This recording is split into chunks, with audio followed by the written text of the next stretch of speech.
Hello বন্ধুগণ, food and nest Hunter চ্যানেলে আপনাদেরকে আবারও স্বাগতম। তো বন্ধুরা, আজ অনেকদিন পর আবারও একটি নতুন ভিডিও নিয়ে এসেছি আজকে আপনাদের মাঝে, এবং এখন থেকে নিয়মিত আপনারা আমাদের ভিডিও আমাদের চ্যানেলে পেয়ে যাবেন এবং চ্যানেলটিকে অবশ্যই লাইক, শেয়ার এবং সাবস্ক্রাইব করে দেবেন। তো বন্ধুগণ, আজকে আর বেশি কথা বলবো না। আজকে ফুড অ্যান্ড নেস্ট হান্টারে একটি কাহিনী বা একটি ঘটনা নিয়ে এসেছি আপনাদের মাঝে। তো আজকের ঘটনাটি আপনাদেরকে বর্ণনা করব এবং সাথে সাথে ঘটনাটি ব্যাখ্যাও দিব, এবং একজন আপনাদের সাথে সেই ঘটনাটি বর্ণনা দিবে এবং সব কিছু আপনাদেরকে জানাবে। তো যাই হোক, আজকে আপনাদেরকে ফুড অ্যান্ড নেস্ট হান্টার চ্যানেলে একটি বাচ্চা দেখাবো, সেটি হচ্ছে যে মা হারা বাচ্চা। তো বন্ধুগণ, মা হারা বাচ্চা সম্বন্ধে জানতে হলে আমাদের সাথে থাকুন এবং ফুড অ্যান্ড নেস্ট হান্টার চ্যানেলটিকে সাবস্ক্রাইব করতে থাকুন এবং বেশি বেশি শেয়ার করবেন। তো বন্ধুগণ, আমাদের বাড়ির পাশে একটি গাছে বুলবুলির বাসা ছিল এবং বুলবুলির বাসাতে বুলবুলির তিনটি বাচ্চা ছিল, এবং তিনটি বাচ্চার কি কাহিনী হয়েছে এবং কিভাবে আমরা কি করব, এখন আপনাদের এ সম্পর্কে সব কিছু বিস্তারিত বলবো। তো যাই হোক, আমার সাথে এখন একজন আছে, আমার ফ্রেন্ড। তো বন্ধুগণ, সে ফ্রেন্ড আপনাদেরকে সব কিছু বলবে, তো আপনারা দেখতেই পাচ্ছেন তাকে। আসসালামু আলাইকুম বন্ধুগণ, ভাইগণ, দিদিগণ, তো সবাইকে বন্ধু, আন্তরিক শুভেচ্ছা জানাচ্ছি। আমি তিনটি বাচ্চা ছিল গাছে, এই তিনটির মধ্যে দুইটি উড়ে গেছে, চলে গেছে। মা একটিকে রেখে থাইকে গেছে।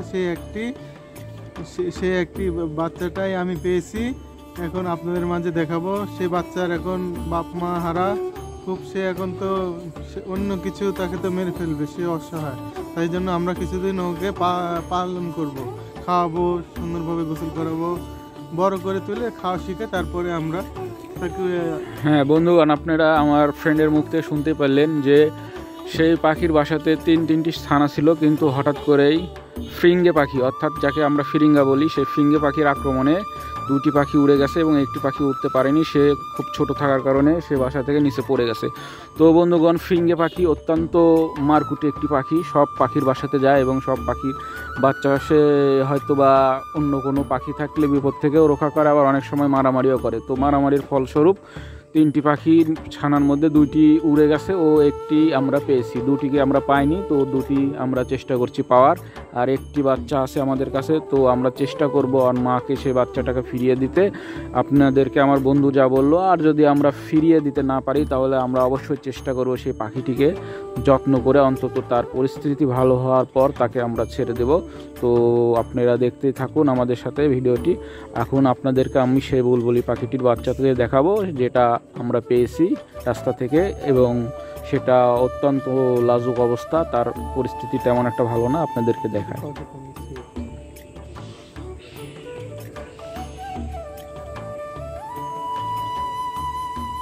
তো বন্ধুরা, পাখিটি অনেক দুর্বল, সে উঠতে পারে না এবং উড়া শিখেও নি। উড়া শিখলেও সে এখন উঠতে পারবে না, তার পরিস্থিতি তেমন একটা ভালো নেই। আমরা চাচ্ছি যে সে তার মায়ের কাছে ফিরে যাক, কিন্তু দেখা যাক আমরা কতটা কি করতে পারি।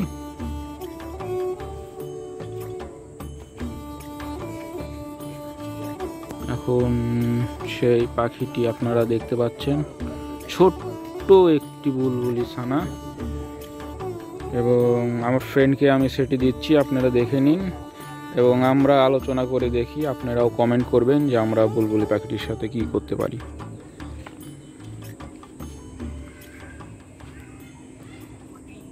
তো বন্ধুরা, আপনারা দেখতে পাচ্ছেন যে আমার ফ্রেন্ড সেটি হাতে নিয়ে আসে, সেই ছোট্ট বুলবুলি ছানাটি। তো তাকে বাঁচানো এখন আমাদের প্রয়োজন, কিন্তু কি করব, আমরা চেষ্টা করছি তার মায়ের কাছে, দেখি আমরা ফিরিয়ে দিতে পারি কি না। আর যদি না পারি, আমরা চেষ্টা করব অবশ্যই তাকে পালন করে তাকে একটি সুন্দর জীবন দেওয়ার জন্য, এবং সে যাতে আবার পরিবেশে ফিরে যেতে পারে। কারণ পরিবেশের জন্য তাদের ভারসাম্য অনেক, এবং পরিবেশ তাদের জন্যই টিকে থাকে। পাখিরা এবং সব কিছু পশু পাখির উপরই পরিবেশ নির্ভর করে। তো আজ আর বেশি কথা বলবো না, এখানেই ভিডিও শেষ করব। তো যাওয়ার আগে আপনাদেরকে আবারও বলি, আপনারা সকলেই আমার channel food and nest Hunter চ্যানেলের পাশে থাকবেন, লাইক, শেয়ার, সাবস্ক্রাইব করবেন এবং বেশি বেশি করে শেয়ার অবশ্যই করবেন। তো সকলেই ভালো থাকবেন। তো আজকের মতো এখানেই শেষ করছি, আগামী আবার পর্বের জন্য আপনাদেরকে শুভ কামনা জানাই। তো সকলেই ভালো থাকবেন বন্ধুগণ, বিদায়।